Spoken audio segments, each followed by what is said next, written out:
এটা কথা আছে এই চৈতৰ মাহত তোমাৰ কিহৰ ইমান হাল্লা হৈছে কচোন কিয় তহঁতে গম নাপা নেকি মই যদি গমেই পালো হয় তোমাক সুধলো হয় নেকি কচোন আহি আছে ৰ আহি আছে কি আহি আছে আহি আছে আহি আছে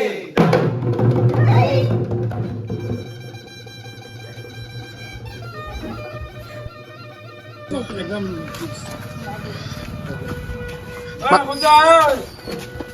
স্যার এটা কথা কওকচোন কি হৈ আছেনো কৰ্মশালা কিহৰ কৰ্মশালা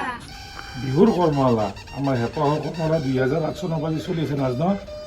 এইবাৰো আমাৰ অষ্টদশ বাৰ্ষিক বিহু কৰ্মশালা আমাৰ এইবাৰ স্থান হ'ল শ্ৰী শ্ৰী হৰি মন্দিৰ নলবাৰী 25 মাৰ্চৰ পৰা 31 মাৰ্চলৈ আৰু বহুকেইগৰাকী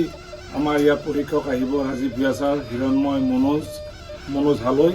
আৰু ৰন্তি প্ৰশান্ত আমি লগত থাকিম মোৰ গুৰু ভূপেন চন্দ্ৰ দাস থাকিব